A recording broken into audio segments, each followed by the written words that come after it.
has about 1,000 companies trying to outmarket, outsell, and upstage each other. But there is one company that stands way above the competition. That's right, Apple. Most of the industry's profits go into the iPhone makers' coffers, according to the latest report from Canaccord Genuity. Apple got 92% of the total profit from the world's 8 top smartphone makers in the first quarter. And it did it with just 20% of global smartphone sales. Its rival, Samsung, took 15%.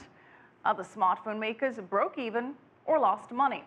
The report says Apple's marketing and branding strategies led it to charge higher prices for high-end phones. And with upstart companies like Xiaomi shaking up the market with low-cost phones, other Android phone-based rivals, well, they may find it harder to compete. Meanwhile, Apple shares closing more or less flat for the day. Well, the world's third largest smartphone maker is taking a different approach in its plans for global domination. Instead of looking to expand in the obvious markets like the US and Europe, Xiaomi is looking to South America. It launched several products in Brazil a few weeks ago, and even though the country's economy is not in the best shape, Xiaomi is still betting big on Brazil. Cabral has the story.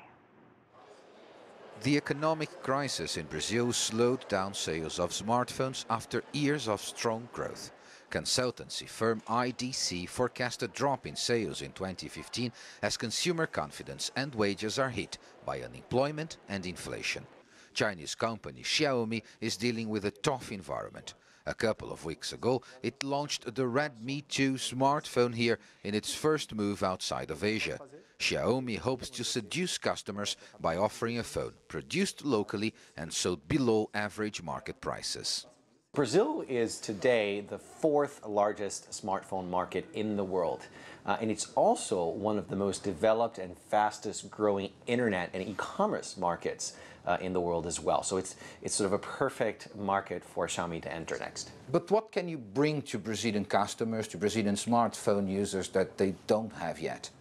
I think what we bring to Brazil with Xiaomi products is not only our value proposition, amazingly high quality products at really incredible prices, but also this really fresh approach to how we interact, how we engage our fans. We are in social media having very sort of informal, casual conversations with the fans. Chinese companies have been investing in more technology and product development to compete in the international marketplace. But marketing experts say that isn't enough. Building strong brand name awareness is also key to gaining market share. I think that in Brazil, consumers, companies, people in general still think of China as a great producer of commodities and low-cost products, but not as an expert in brands and branding. I think that adding value means investing in branding, in a long process of developing value, develop connection with customers. As in most parts of the world, smartphones in Brazil are quickly becoming one of the main features of contemporary life. And Chinese companies like Xiaomi and their brands want to claim their space in this highly connected environment. Cabral, CCTV, Sao Paulo.